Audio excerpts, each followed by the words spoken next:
Ladies and gentlemen, good day and welcome to the TTK Prestige Q2 FY23 earnings conference call hosted by Ambit Capital.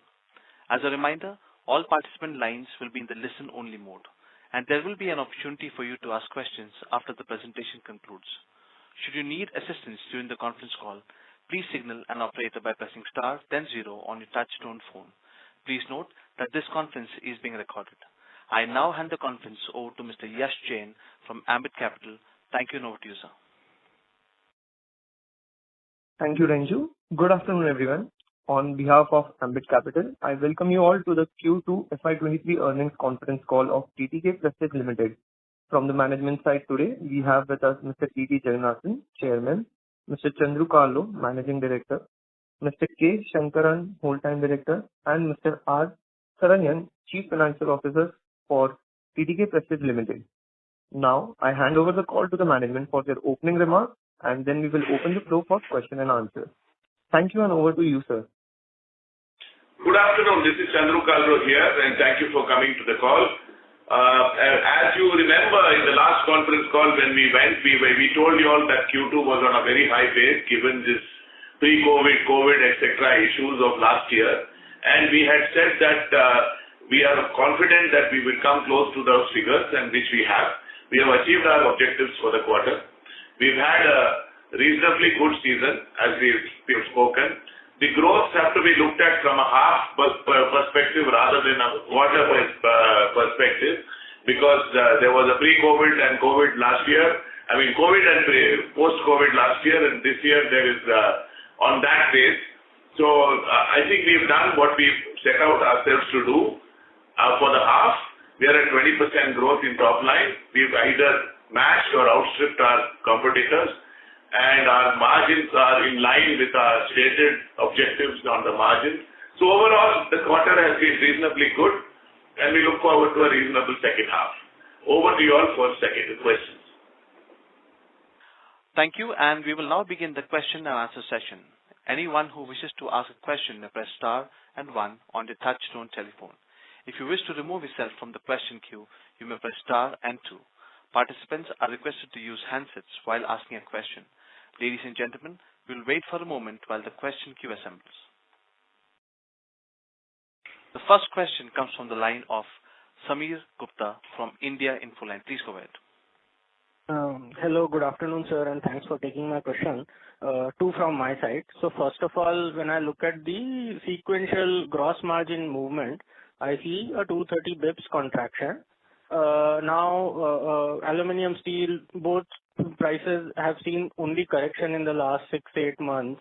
And only thing here which I can think of is either there have been price drops that have been taken, or it is the mix, so maybe higher mix of appliances. Any other reason, or is there a reason completely different from this, why this margin has contracted sequentially, and how we should look at it going forward? That is the first question, sir. Okay, the answer to that is very simple. The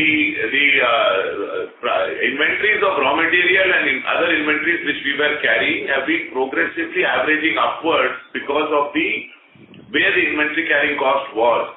So the quarter began with a higher cost inventory as opposed to the first quarter. And based on our buying arrangements with our suppliers, this quarter our buying was at a higher price than the Q1. And we continue to carry some inventory at the high cost as we go into the Q3 also. However, if you look at this quarter with respect to Q2 of last quarter, our material costs have remained almost similar to the Q2 of last year. So that is how you must look at it. And most of the companies have had this issue because they've had an opening inventory and closing inventory, and that is just going to normalize as we go along after a single quarter from now. Next year, our margins should return to normal. Next quarter. So next quarter, okay.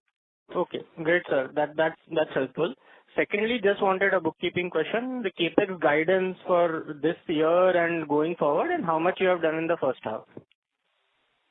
So we have given a capex guidance of between 50 and 75 crores, and I think in the first half we've done about 35 around 30 odd crores, and we will complete the balance in the second half.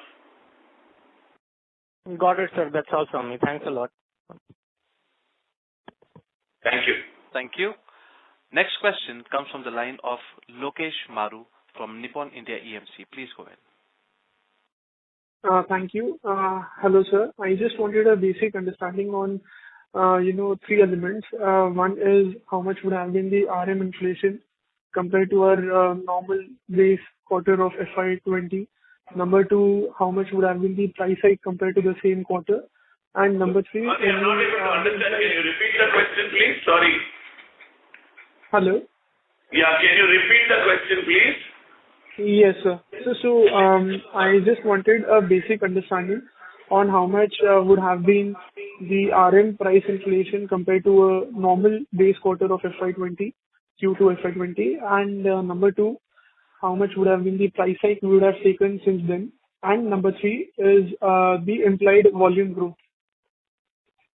So the raw material prices that have gone from FY20 to today would be in the region of at least 18 to 20%, if I'm right. I don't have that number readily available. And we have almost taken matching price increases. We left out the final lot of price increases because we were seeing the prices coming down, as you remember. We took the last price increase in the last quarter of last year. There are no more price increases planned. And we are seeing the raw material prices come down, and we believe that they will stay at the present levels or within a close band of this, what they are today. And we are seeing, as Chairman just said, that our basic raw material costs and our material costs could go in line with the previous year by the end of this year. Sure, sir. So that would more or less mean that volumes have also been almost have grown flat or something like that, right? Compared to last year. From a first half perspective, there have been double-digit increases in volume growth because as you can see, our turnover growths have been 20%. So there has been volume growth in the first half. And for the second half also, we are looking at growth, but as you know, given the inflationary situation as it is, volume growths haven't been very robust as in the past. We are hoping that as things become better, the volume growth will come back to where they used to be, as depending on which category you're talking about. But there have been volume growth even this year, from a half perspective. Understood. So last question from my side, like you have already mentioned in the PPT on predatory pricing on online channels and by smaller players. So going forward, as our RM cost basically softens, do we plan to, what is the strategy as such? Do we plan to pass it on to the customer, or do we plan to retain that benefit of on gross margin front? See, we define predatory pricing as unsustainable pricing only made to get entry into a channel or to commoditize the particular category. Now, that is a game we don't want to play. We are a branded player, we are the brand leader in the business, and we will continue to do that and continue to grow through our innovation. That is our strategy. We do not want to get into a price war or a commodity or aid this commoditization, and therefore, if it comes to that, we would rather stay away rather than get into such a game. Understood, sir. That helps. Thanks a lot. Thank you. Next question comes from the line of Resha Mehta from GreenEdge. Please go ahead. Yes, I have two questions. So first is on the growth and demand. Okay, so while I do understand the difficult macro backdrop that we have, right? But if I just compare the first half 3-year top line CAGR for us has been around 11-12% versus for our peer, it's in the range of 19-20%, right? So is this big divergence because, and I'm saying the 3-year CAGR because that takes into account the COVID-related disturbances, etc., right? So is this big divergence in the 3-year H1 CAGR because, in South we have seen a more pronounced subdued demand, or is it because of the competitive pressures in South have increased, or if you could just comment on, a little bit more granular commentary on, the demand in rural, urban, South, non-South, that would help. Okay, I want to know who you defined as the peers first. Who grew 90% CAGR? I was talking about Hawkins. So you see, Hawkins is only in pots and pans, which is the pressure cookers and cookware business, right? So their base has been small. We have also grown more than 90%. Our growth there also has been in that area. For example, if you look at the presentation which we have given you for this quarter, for this half, and if you look at our pressure cookers growth, which is there in our presentation, you will see that we have grown by what? For the quarter, we've grown for the first half, we've grown by 30% on pressure cookers. And if you look at Hawkins, their growth is actually lower than us in this year. So who are you comparing us with, please? I was talking about the divergence, in the 3-year H1 numbers. We are better than everybody else. What divergence, what number, where do you get the numbers from? I would request you to look at annual numbers, please, and not look at the half, because different companies have different strategies and different ways to look at various quarters during the year. If you look at the annual numbers, we are not divergent from them. Right. Maybe if you could just maybe I can take this offline, but if you could just comment on that, was there a difference in demand that you saw across, rural, urban, south, non-south, or was there a slowdown secularly across? No, there is the trend that we are seeing is very simple. Since the inflation is more effective, it has affected the lower middle class, the business there has not grown as much as the upper end of the market. So the entry-level products have not done well. Now that is true for us, and it is true for our peers also. If you look at the value-added segments in each of our categories, they have grown substantially during this year and during the previous 2 years. This year, particularly the entry-level segment has suffered. You will see this in many other categories which are proxy categories to us, for example, in two-wheelers, etc., etc. So that is the only comment that I would like to make. In terms of relative performance to our competitors, I don't think there is a divergence. Right. And how would you say that, our portfolio is, how much of that would be entry level versus what we categorize as premium? It varies from category to category. You see, in Hawkins' case, the company which you mentioned, they have only 2 categories. We have at least 18 categories with us to deal with. So each category has dealt with separately. Now, in the last 1.5 to 2 years, as you know, our entire pressure cooker portfolio has moved to Swatch. And within Swatch, we have recently launched the 3-ply pressure cookers. We have launched the clip-on pressure cookers. There have been the entire stainless steel range has moved to Swatch. All of this has meant that we have been the thought leaders in the category, and we are doing extremely well in the value-added segment.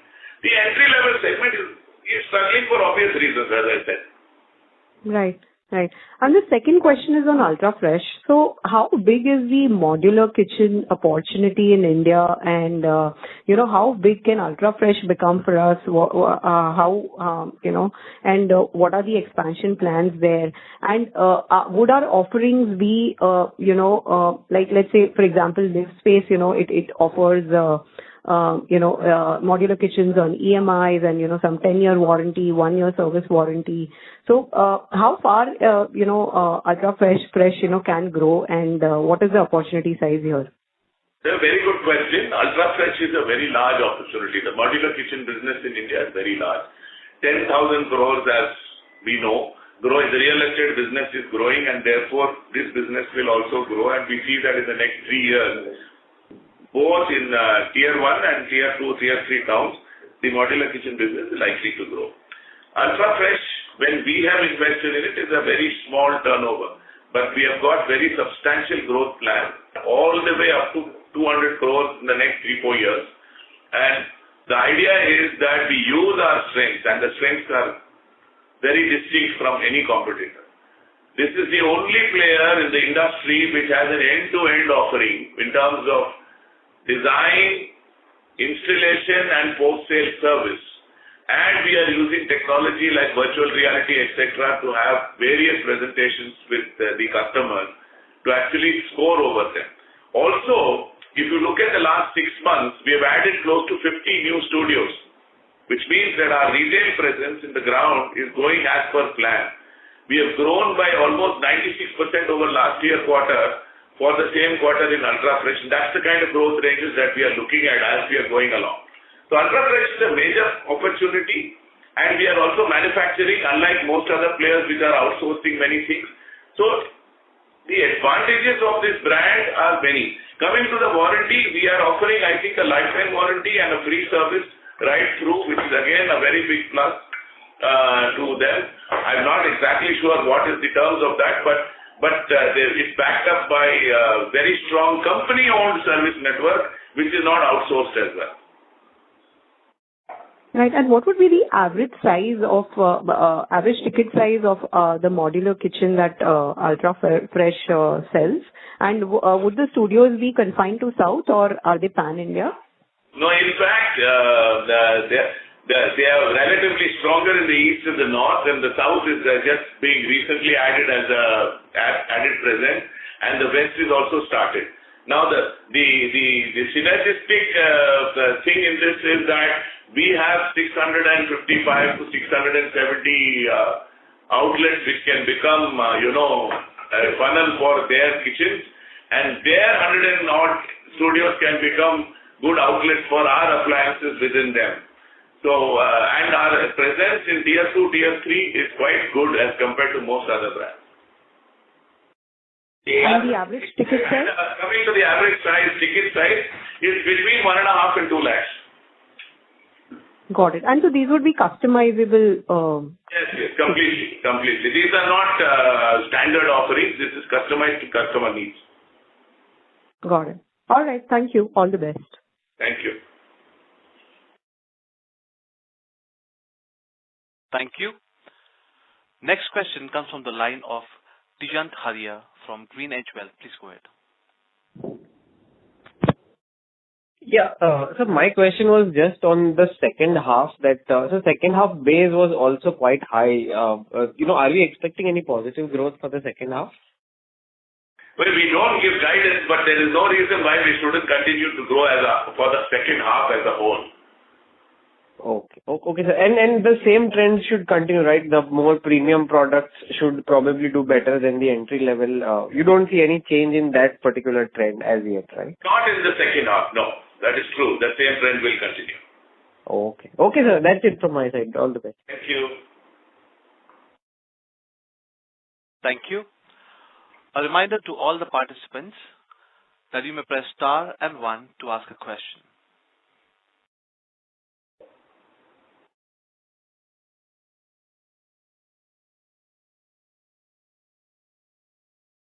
Once again, a reminder to all the participants that you may press star and 1 to ask a question. Next question comes from the line of Indrajit Agarwal from CLSA. Please go ahead. Hi, sir. Good afternoon. Thank you for the opportunity.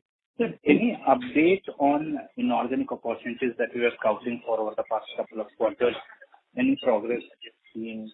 Anywhere we are? What's that question again? Can you repeat that? Sorry.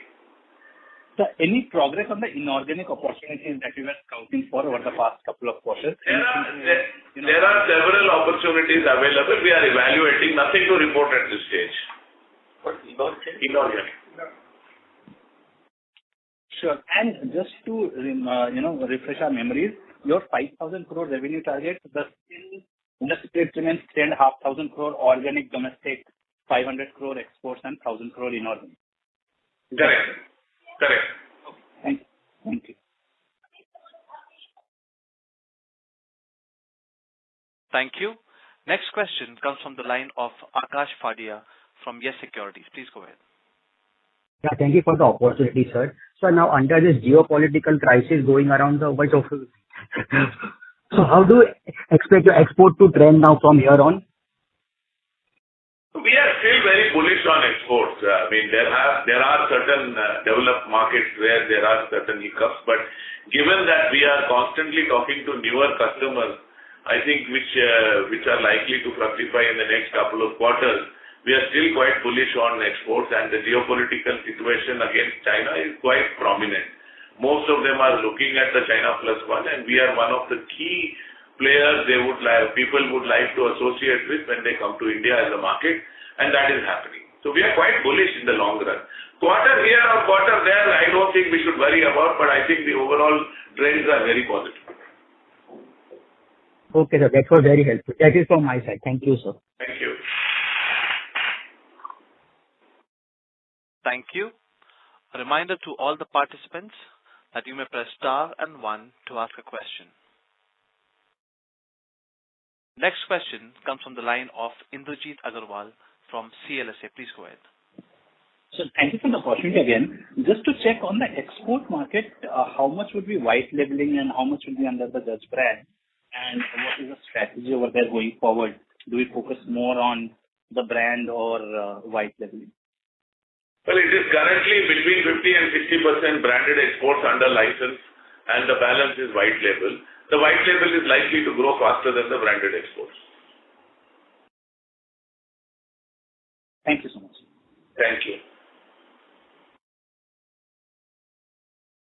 Thank you. A reminder to all the participants that you may press star and one to ask a question.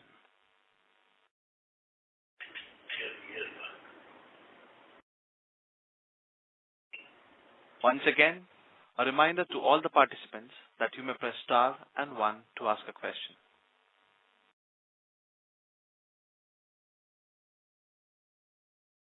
Next question comes from the line of Bhavin Vitlani from SBI Mutual Funds. Please go ahead. Pardon me for if the question is repeated. I joined it a bit late. But could you help us with the outlook for the cookware as a segment? This was one of the fast-growing segments. A couple of years we have seen a bit of momentum slowing. So, what's your view? What the reason you will attribute to the slowing demand? So you don't look at it as a momentum slowing. You see, last year during this period, because of COVID, there was a huge share of wallet moving here. People were locked up in the houses. People bought more cookware. This time, that share of wallet is gone to the luggage industry and the entertainment and the malls and etc. etc. So if you look at a trend line of 4 or 5 years in the cookware business, you are seeing a positive growth. And we, as a company, have now managed in the last 2-3 years to cover so many sub-segments within cookware. For example, we were largely non-stick cookware earlier. Within non-stick cookware itself, now we have added anodized and non-stick. We've got forged cookware. We've got cast aluminum cookware. We've got cast iron cookware, tri-ply cookware, stainless steel cookware. So we've added so many sub-segments, and we are looking at adding value to this category, and we are seeing this growing. So this outlier of last year in the Q2 should not worry us. Okay. The second question is on the appliances. If you could give us a color on a couple of categories, especially the gas stoves and the mixer. How has been the growth in the first half, and what's the kind of growth that you are actually seeing for the current year?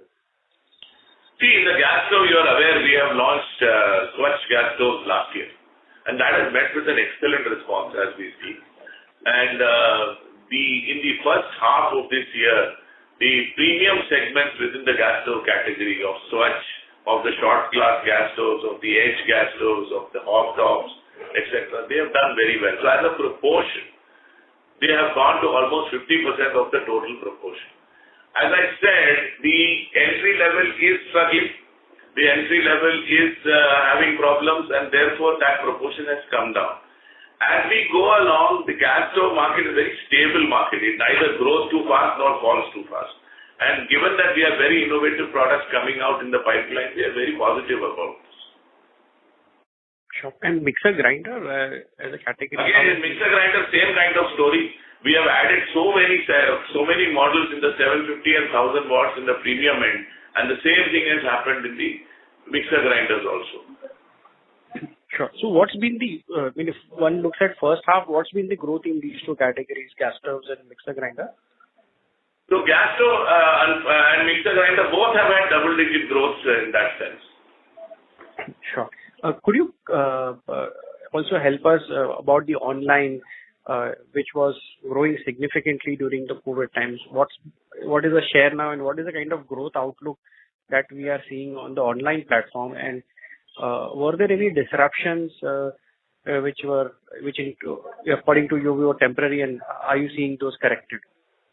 The online, we always said that there was a spike when there was a lockdown and people have gone back offline with a vengeance. I think this you have read in every newspaper for several categories as we speak. And that has happened in our category. We also predicted it well in advance. Now, we have said that it will be between 16 and 20% for us depending on the season, and that is where it is going. There is no difference there. The online per se as a platform has not grown because they are looking at a very large base of last year, because they were having a very large base due to the lockdowns of last year.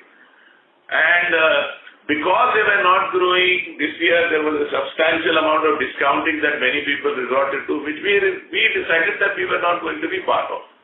That is the situation on the online business. Going forward, obviously, we expect online to continue to grow in a stable way, and we believe that our policy of maintaining equity between other channels is going to continue also. So we will take a very balanced view on this.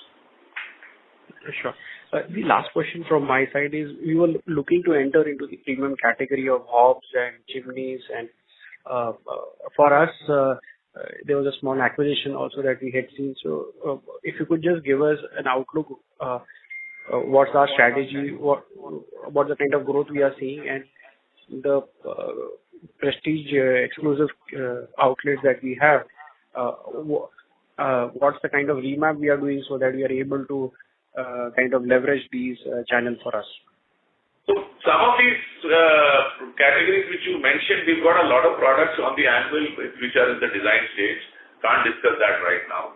We've also got a very aggressive retail strategy. I think we said last time to you that we have gone beyond just franchising. We have gone into company-owned outlets as well. And that we are using very strategically in most of the major cities where franchising may not be viable. So we've got stores now coming up in various towns in a larger format as opposed to a franchise outlet. And that's really helping with our retail. In fact, the first half, our retail stores have grown faster than any other channel of ours. So, any number that you would like to put across for that? I wouldn't like to disclose that number because it is sensitive. Fair. No problem. Yeah. So thank you so much for answering my questions. Thank you. Thank you. Next question comes from the line of Pranjal Garg from ICICI Securities. Please go ahead. Thanks for the opportunity, sir. My question is regarding the exports business. I wanted to understand the exports business of the company as you are registering good growth there. Can you highlight the major markets the company is serving, and what is your outlook for the business?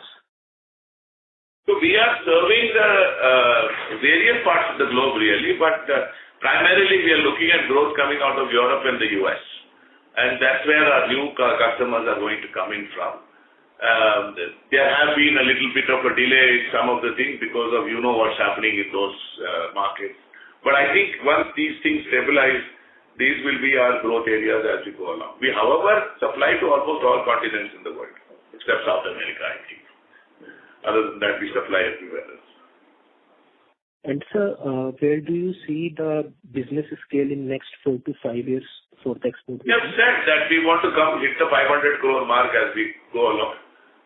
In our 5,000 crore business, we have said we will scale up exports to 500 crores, and we stand committed to that objective.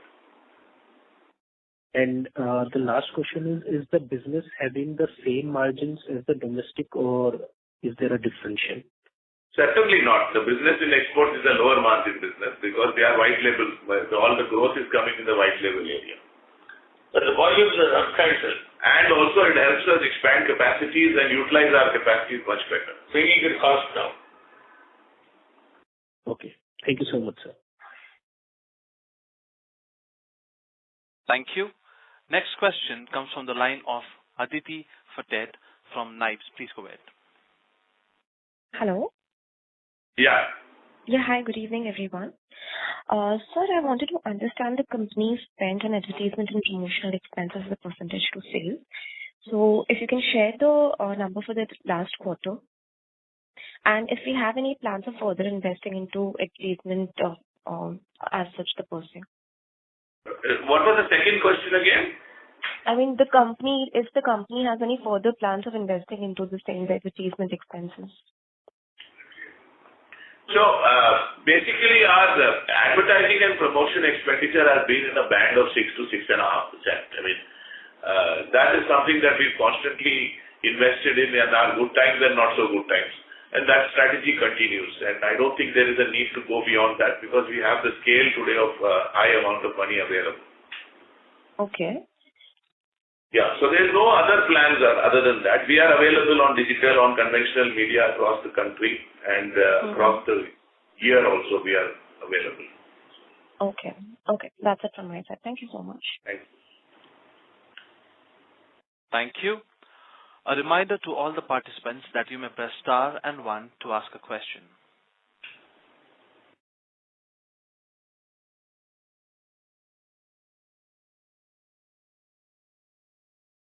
Next question comes from the line of Rajit, an individual investor. Please go ahead.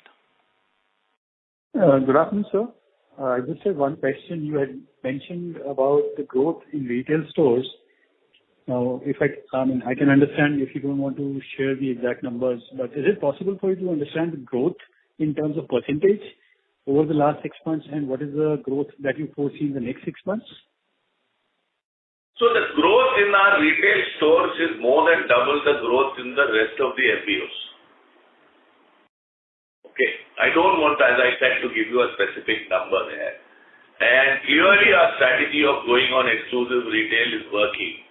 We're seeing that going forward with our other initiatives around this retail, I think this kind of growth, this can not just grow in the retail exclusive channel, but help us get a better share in the multi-brand outlet level also, because typically we have seen when the retail does well, the multi-brand outlets also fall in line. Right, sir. So overall, our reach, there is substantial growth in our reach, including our exclusive stores and the overall channel reach across the country. Yeah, we have around 350 odd towns where we have our outlets. We have around 650 odd outlets, 655 I think. And our idea is to take that up to add 100 stores every year. That's what we have. Of course, this also comes where some stores churn out because they're not doing well or somebody wants to get out of the business. So that also happens. So there's a net addition that never matches that number.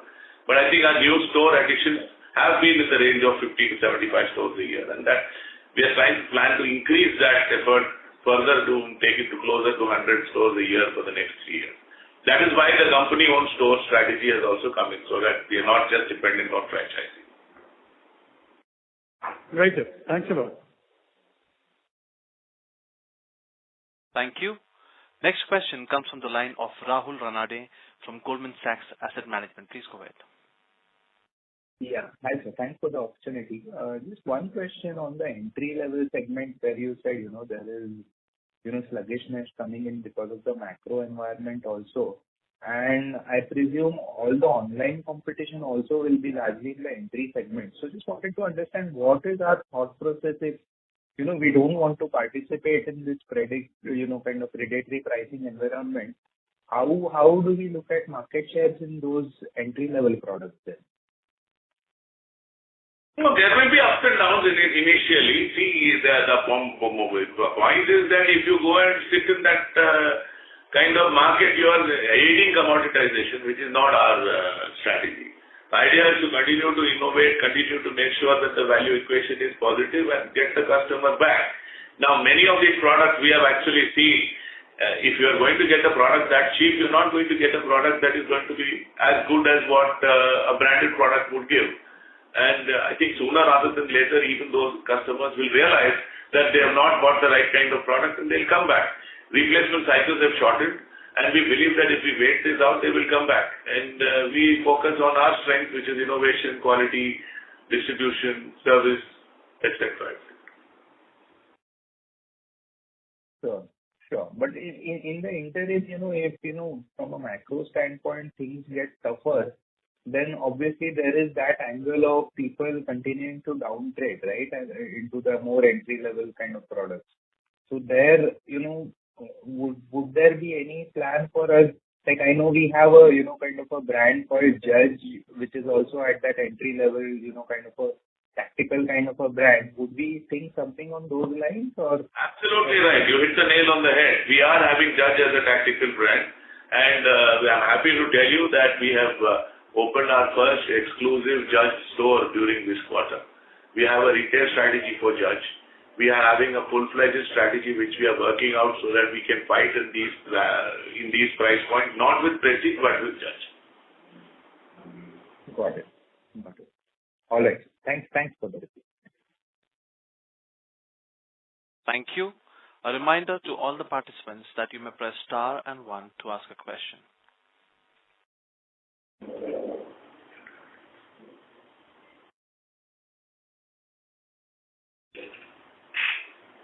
Once again, a reminder to all the participants that you may press star and 1 to ask a question.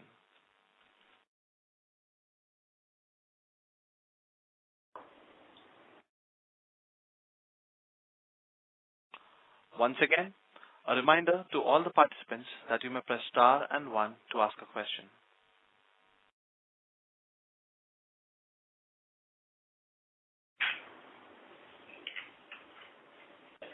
As there are no further questions, we have reached the end of question and answer session. I would now like to hand the conference over to the management for closing comments. Well, thank you for that session of questions. Again, to reiterate, we are going largely to the plan that we had set out. Our margins are in line with the band that we had set out, and we are looking forward to a good second half. We continue to have a few remnants of the problems of the high-cost inventory, which I think will be over by the end of this quarter, and after that we get to more normalized margins. We hope to end the year in a good way. Thank you again, and see you soon sometime. Thank you. On behalf of Ambit Capital, that concludes this conference. Thank you for joining us. You may now disconnect your line.